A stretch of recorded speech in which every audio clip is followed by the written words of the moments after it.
Bueno, pues bienvenidos a la tarde, bienvenidos los de Leganés, bienvenidos a los que no sois de Leganés también.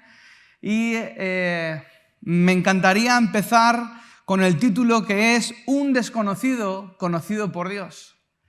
Y vamos a hablar de Nahum.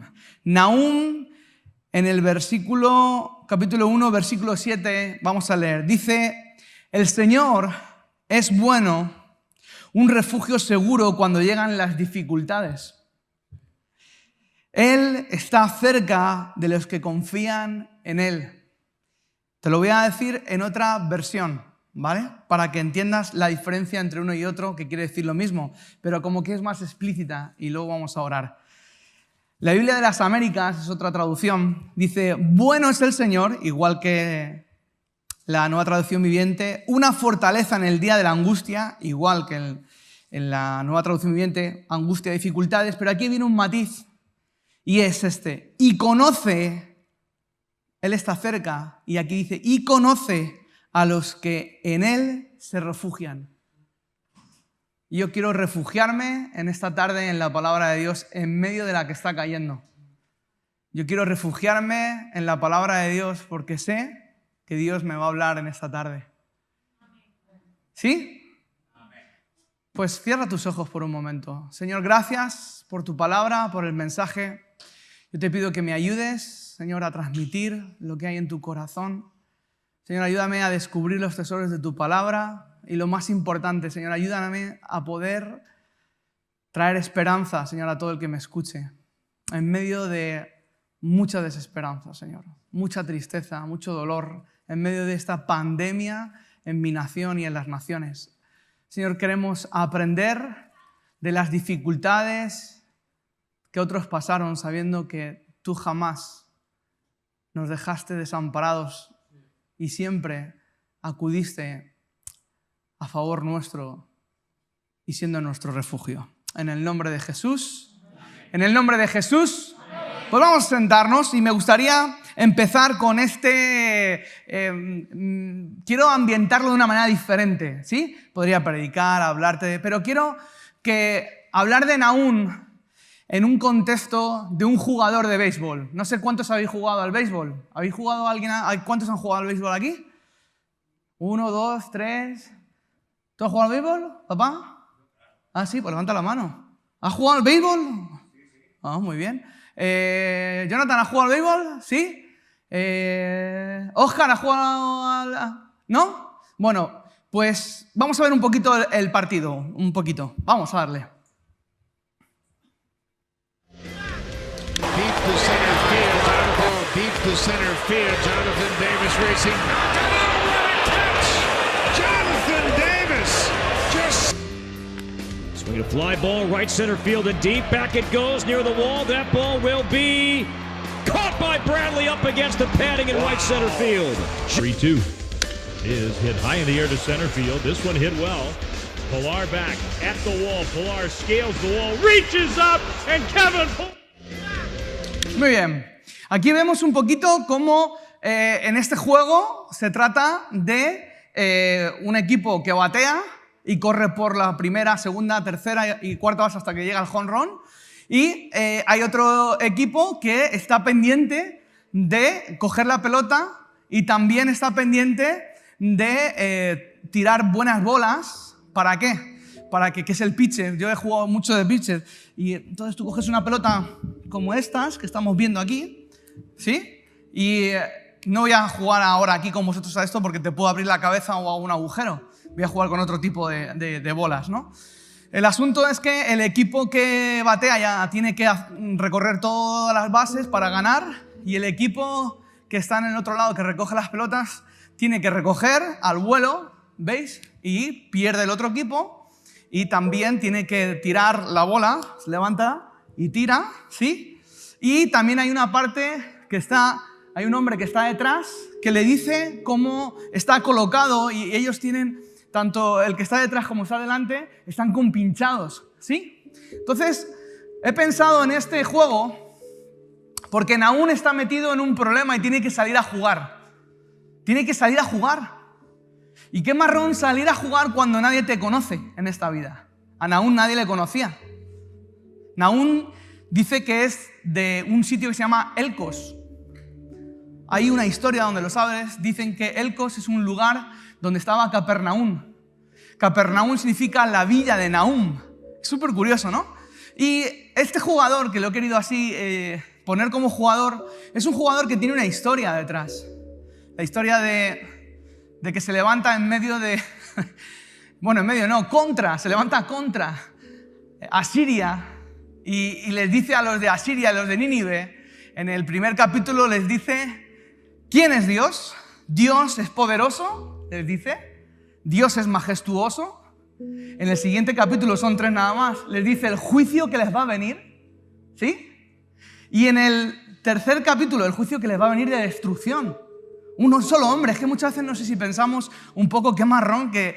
imagínate que tú vas a tu país, Manu, y les dices todo lo que les va a ocurrir. Declaras quién es tu Dios y de parte de quién vas, y luego les dices una noticia que no es que le vaya a tocar el euromillón, sino que van a ser destruidos. Y luego en el capítulo número 3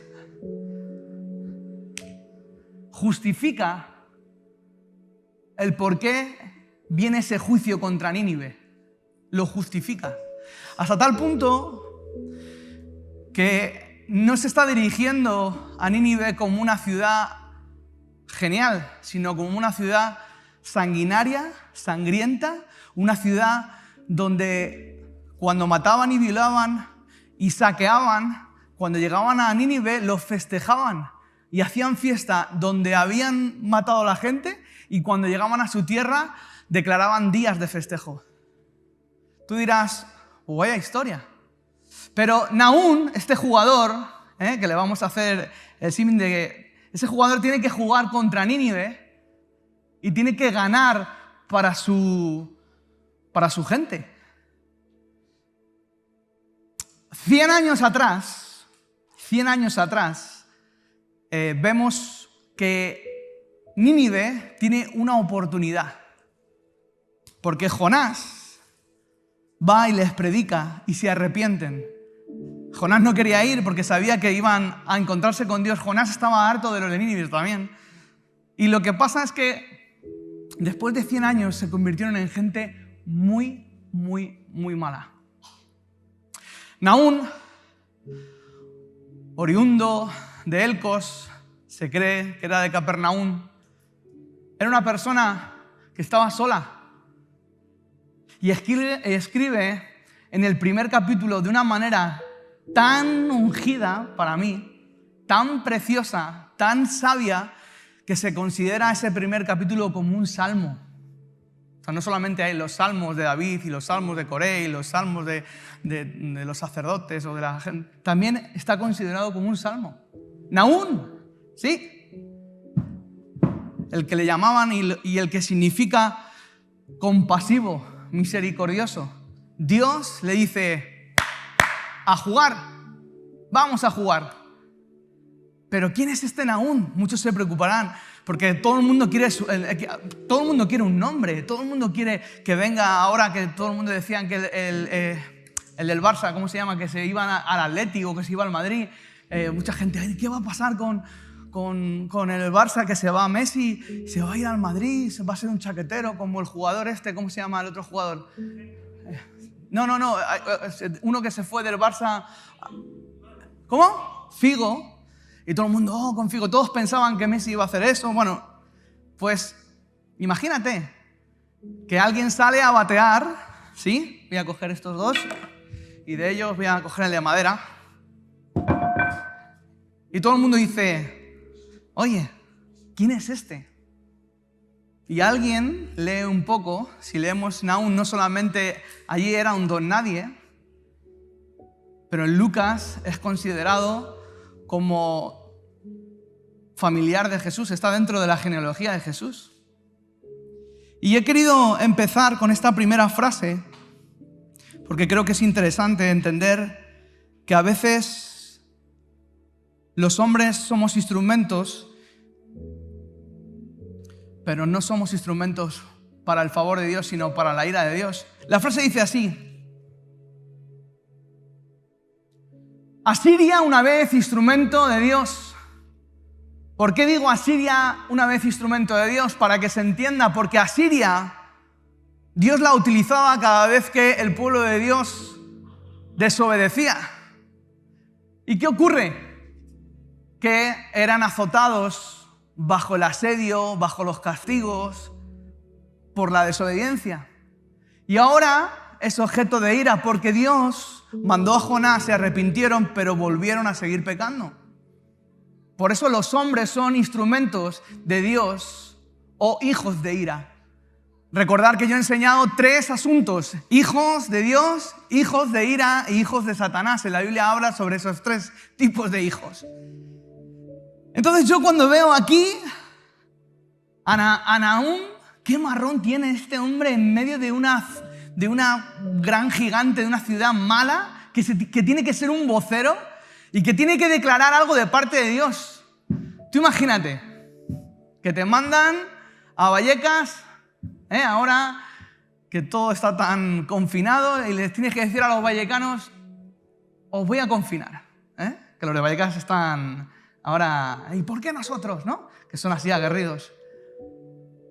O te mandan como embajador a una nación a dar una mala noticia. Tú imagínate. Pues Dios escogió a este jugador, así lo he querido poner, porque al fin y al cabo Dios nos utiliza siendo nadies. A ti mismo no te puedes catalogar, porque el que te cataloga es Dios, y eso es así como deberíamos opinar de nosotros mismos. Por eso dice Proverbios: deja que otro te alabe y no te alabes tú mismo. Y aquí Dios le coge y le dice: lleva este mensaje, pero no para las 12 tribus, solo te vas a dirigir a la tribu de Judá.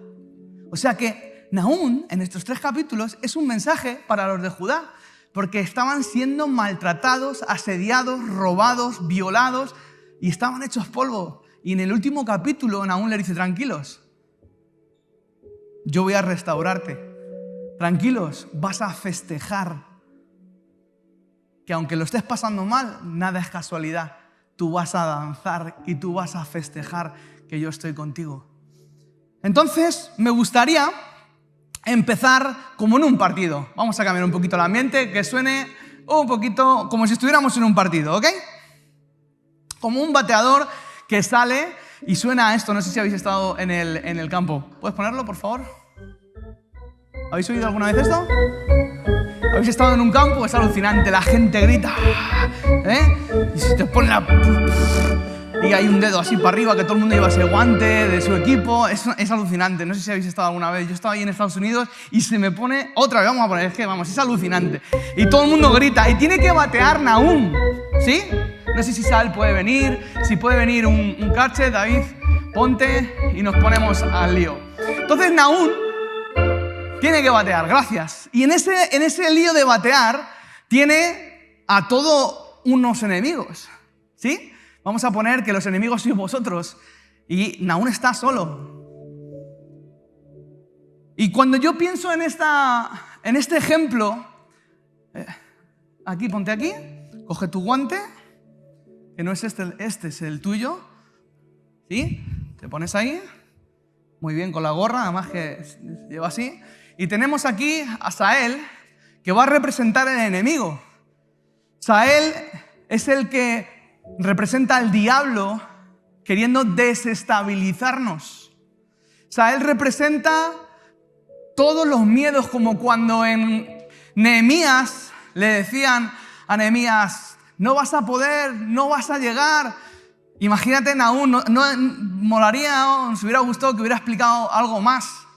Pero sabemos muy poco de esos 3 capítulos, sabemos lo que os he contado un poquito. Pero sí sabemos que Dios va a mandarnos este mensaje para este tiempo, y es un mensaje de saber ocupar las bases. Y no, como me ha gustado mucho, la primera base vamos a ponerla aquí, ¿sí? Y esta primera base la vamos a llamar: ¿cuál es tu esperanza? ¿Sí? La siguiente base, vamos a ponerla aquí, que se va a llamar ¿cuál es la esperanza de tu futuro? Ahí lo tienes. Y la siguiente base la vamos a poner aquí. Y esta base es la esperanza, ¿qué dice? Cuando tú tienes esperanza, la angustia se ahoga. Llénate de esperanza y la angustia se ahoga. Entonces, donde hay esperanza no hay angustia. Vamos a empezar por la primera base. La esperanza de Nahum la describe en su primer capítulo como conocer el poder de Dios. ¿Cómo conocemos el poder de Dios? Cuando el diablo te está diciendo, yo voy a vencer, entonces tú tienes que coger tu bate cuando viene esa bola para decirte, yo voy a vencer. Porque cuando tú te estás dando con la tentación, con yo voy a vencer, con los planes que yo tengo, porque tú no eres nadie, tú te tienes que colocar el bate y decirle, yo sí voy a vencer porque soy hijo de Dios.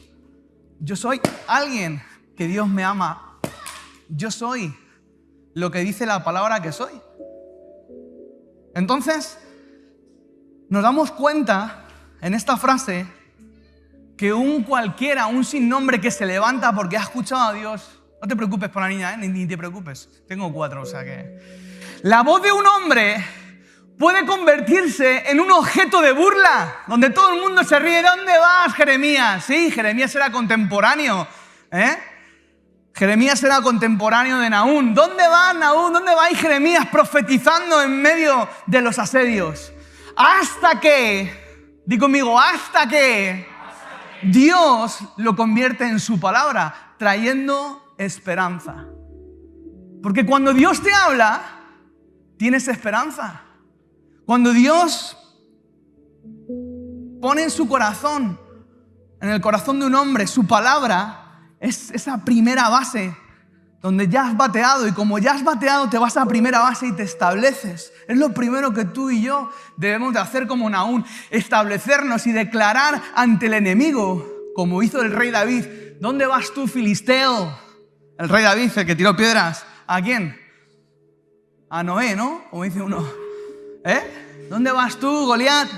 Que era un pepino de tío de 3 metros, con un siervo al lado, y el otro con una honda y el otro con una lanza. Los pronósticos estaban claros. Sin embargo, él estableció lo mismo que Nahum. Mi Dios es poderoso, es majestuoso. ¿Y sabes qué? Lo que va a ocurrir aquí es impresionante. Se declara en primera base y continúa a la segunda. Tú tienes que declarar la palabra de Dios en tu vida. Tú tienes que conocer al Dios que alabas. Tú tienes que saber batear y pegarle duro a la bola. Cada vez que te venga el diablo, le pegas duro y le dices, ¿qué? ¿Que me muera? ¿Que no me vas a perdonar? ¿Qué? A Dios muy buenas. Y le pegas un batazo. ¿Sí? ¿Que he cometido un error? Sí. Pero sus misericordias son nuevas cada mañana, y le pegas otra vez, ¡bumba! Y te levantas en la mañana y vuelves a comenzar. La Biblia nos habla de resistir al diablo. ¿Y cómo le resistimos? Nosotros no, por medio de establecernos en primera base y leer esto. Primera de Pedro 1:3. Vamos a leerlo en primera base. Vamos, lo leamos todos juntos y lo declaramos. 1, 2 y 3. Que toda la alabanza sea para Dios, el Padre de nuestro Señor Jesucristo. Es por su gran misericordia que hemos nacido de nuevo. Paramos aquí, es una de las primeras claves. Nacer de nuevo. No merece la pena leer la Biblia sin tener una experiencia con el Dios de la Biblia. Porque Dios levantó a Jesucristo de los muertos, ahora vivimos con gran expectación. En otra versión dice, vivimos con gran esperanza. ¿Sí? ¿Podemos decir un amén? Amén. ¿Podemos decir un gloria a Dios? Pues que suene la siguiente base. Venga. Tin, tin, tin, tin, tin, tin. Vámonos. ¿Dónde? Que suene fuerte, que suene fuerte. Y va a salir de nuevo a batear Nahum en medio de toda esta gente. ¿Quién será este hombre? ¿No? ¿Le va a dar a la bola? ¿Será verdad la profecía? ¿O le tendremos que apedrear? Porque ahora es muy fácil profetizar, pero en aquel tiempo el que decía una profecía y no se cumplía, luego le apedreaban. ¿Eh? Vale, tranquilos.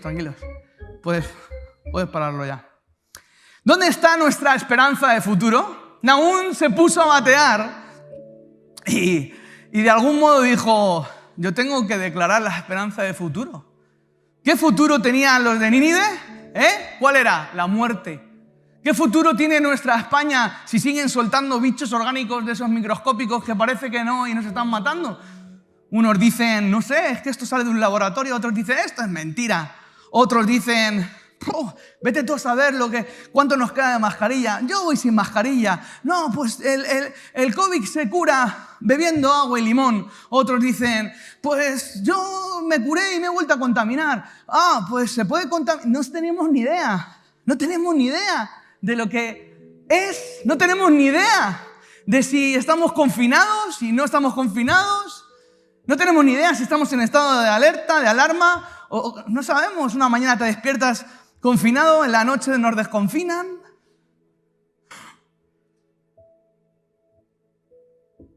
Aún no sabía si iba a morir por declarar ese tipo de palabras. No sabía qué iba a pasar.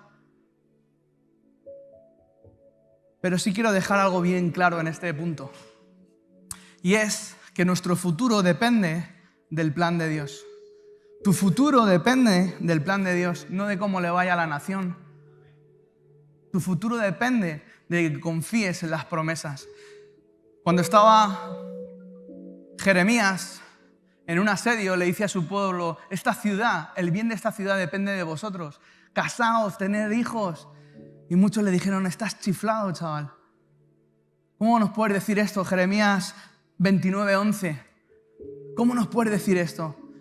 Si estamos en medio de un asedio, si estamos con los babilónicos, si nos han cambiado a muchos de nosotros el nombre. Nos vimos en la predicación pasada que a Esther le llamaban Hadasa.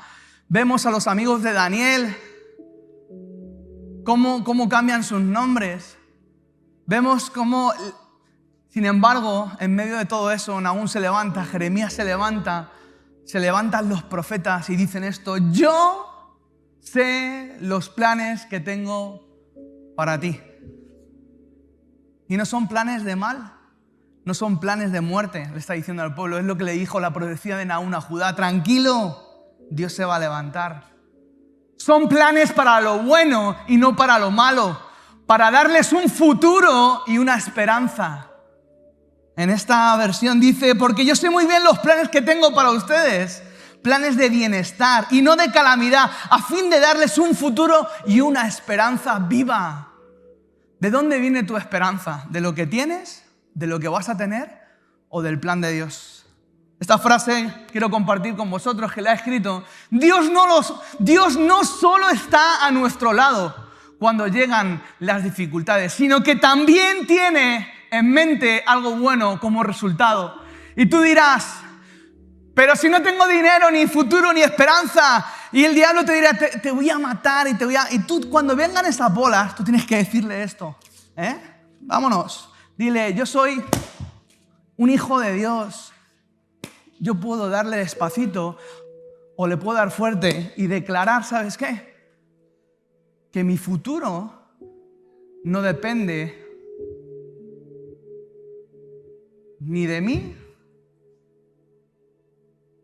ni depende de los que están a mi alrededor. Depende de lo que Dios planeó conmigo. Depende de donde yo me coloque. Muchos hoy día, su futuro está en el miedo y en el temor.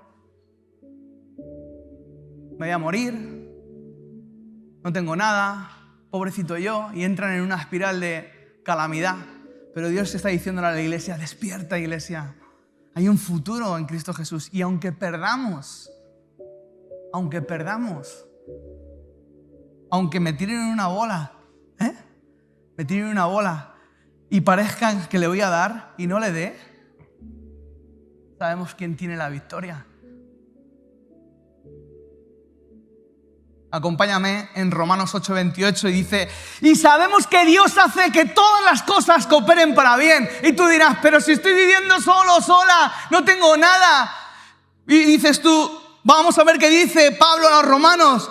Dice: a los que ama y son llamados según su propósito. Escúchame bien, si tú y yo estamos aquí, tenemos un llamado y tenemos un propósito. No es una casualidad que tú estás escuchando este mensaje. Por internet no es una casualidad. En la Biblia dice que no hay casualidades. Mi amigo Fernando en Ciudad Real la llama diosidencias. Me alucina cómo Dios a un chaval de 12 o 13 años, o menos de 9 años, en medio de un parque, sin esperanza ninguna, deprimido, porque ayer estaba viendo un programa sobre la depresión, y una de las cosas es que hay muchos adolescentes que empiezan en su adolescencia depresiones y momentos de crisis. Y yo conozco un chaval que en medio de una crisis, sin haber ido a una iglesia, se puso en un campo de fútbol, levantó sus ojos al cielo y pidió a Dios que viniera, y vino. Ese era yo. Antes yo no pisé ninguna iglesia, yo pedía ayuda a Dios. Por eso me alucina Filipenses 4, del 6 al 7, dice: no se preocupen por nada, le dice Pablo. Apúntalo en tu Biblia, apúntalo. Ten clara la primera base. ¿Dónde está tu esperanza? Pero ¿dónde está tu esperanza en el futuro? Oren por todo. Díganle a Dios lo que necesita y denle gracias por todo lo que Él ha hecho. Así experimentarán la paz de Dios, que supera todo lo que podemos entender. Si tú no eres agradecido, no vas a poder experimentar la paz de Dios. Agradecido no solamente que vivas en un buen lugar, agradecido con un cacho de pan que te dé alguien, con un gracias, con un abrazo. Vivir agradecido, creo que es el primer paso de un hijo de Dios. Se siente agradecido por lo que hizo Dios y se siente agradecido por vivir un día más, una hora más, un minuto más. Así es como anunciaba por sus redes Luis Palau, enfermo de cáncer, este versículo. La paz de Dios, dice, cuidará sus corazones y sus mentes mientras vivan en Cristo Jesús.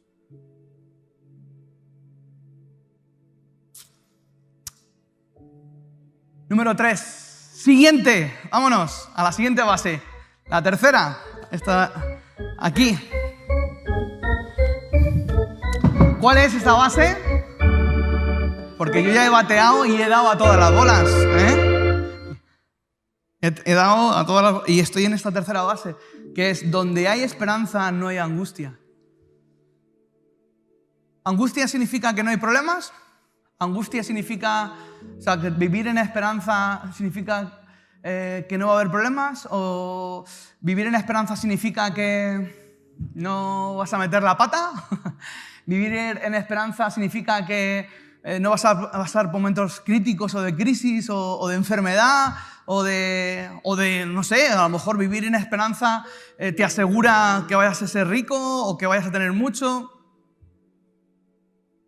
Vivir en esperanza es un estado que uno decide por la palabra de Dios, porque está esperanzado en lo que Dios es, en lo que Dios hará y en el modo de vida, de cómo recorrer. Yo me imagino que cuando uno batea, está esperanzado a llegar a la siguiente base, porque si tú llegas a la base y el pitcher o cualquiera de ellos le tocan con la pelota, está eliminado. Cuando el tipo le da y batea y va a la primera base, va esperanzado. Por eso tú tienes que entender que la esperanza de Nahum en el capítulo 3 era decirle a Judá: entiende esto, Judá, entiende esto, iglesia. Deja ya de llorar y de vivir angustiado por el futuro o por cuál es tu esperanza. Deja la angustia a un lado, porque se levantó un jugador ante todo pronóstico que nadie conocía y le pegó un bolazo y hizo un home run y ganó su equipo, y nadie sabía quién era ese tipo. Nadie sabía lo que iba a pasar Sin embargo, aquí en el Salmo 42:11 dice, ¿por qué estoy desanimado? ¿Por qué está triste mi corazón? Pondré mi esperanza ¿en quién? En Dios.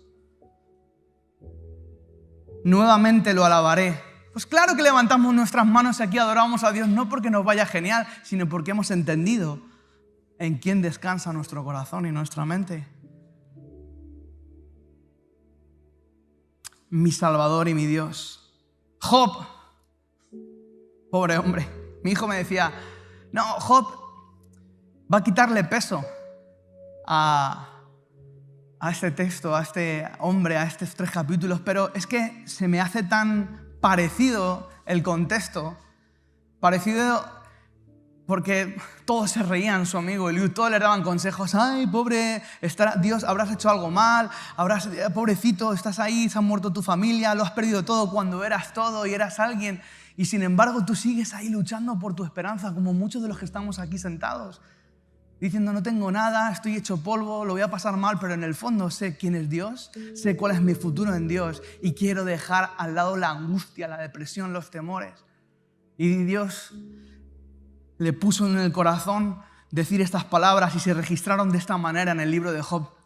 Tener esperanza te dará valentía. Ponte ahí, vámonos a él. Estarás protegido y descansarás seguro. Te acostarás sin temor y muchos buscarán tu favor. Porque mucha gente ahora te dice, y bueno, ¿y qué va a pasar con la iglesia? Porque muchos me preguntan, ¿y ahora cómo lo estáis haciendo? Entonces tú tienes que coger y decir como él hizo, lo que va a pasar en mi iglesia es esto, que Dios conocerá a muchos. Tira.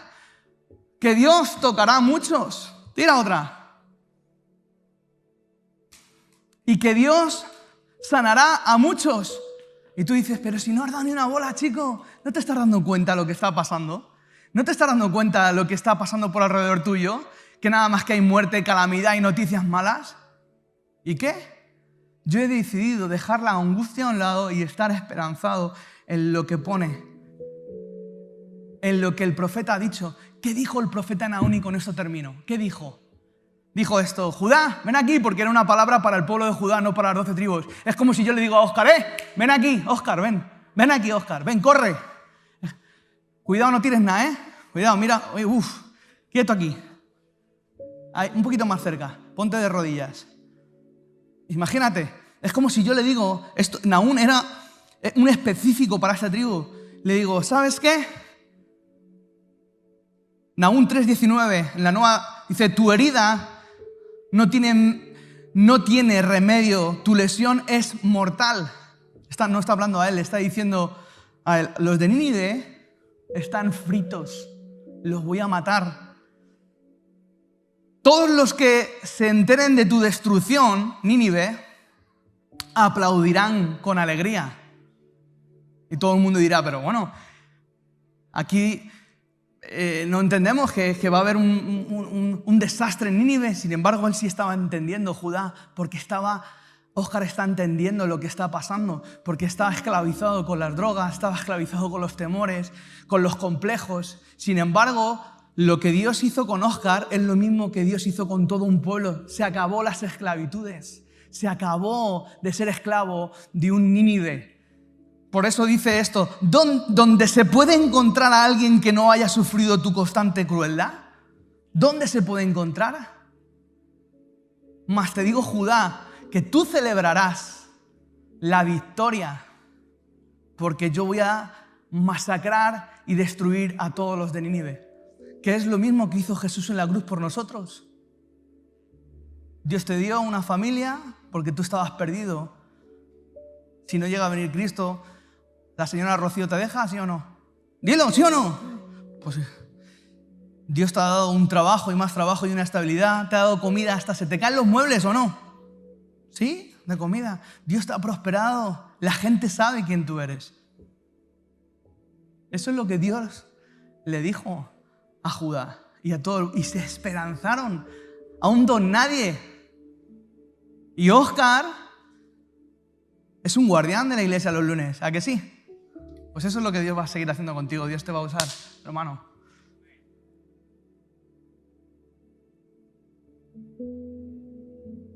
Batea. Batea. Y no tengas miedo a jugar. Yo he tenido mucho tiempo miedo a muchas cosas. A mis enemigos, a mi familia, a los trabajos.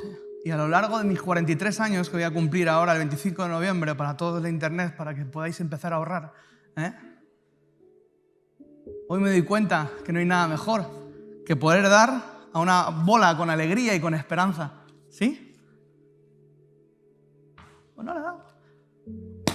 Y darle una, y darle otra, y fallar, y no pasa nada fallar. Pero sí creo que es súper importante que todos oremos los unos por los otros y cerremos con este texto. Romanos 15:13. Le pido a Dios fuente de esperanza. Le pido yo a Dios, abriendo los cielos, que los llene completamente de alegría y paz, porque confían en Él. Número 1, confía en Él. Ten esperanza. Tienes que saber quién es el que está contigo. En esta primera base, tú tienes que saber que Dios está contigo y que no hay casualidades. Luego después, cuando vayas a recorrer el camino, tú tienes que saber en la segunda base que te van a decir muchos, esto es imposible, no vas a poder, pero la esperanza del futuro no está en la gente ni en la humanidad, está en los pensamientos, y Dios nos dice que tiene buenos pensamientos para nosotros. No vivas en el proceso del tercer punto, no vivas en la angustia. Echa la angustia a un lado. Aunque sé que es muy difícil echar la angustia a un lado cuando hay una realidad tan tangente, tan palpable, Pero Dios nos dice una clave aquí en Romanos 15:13.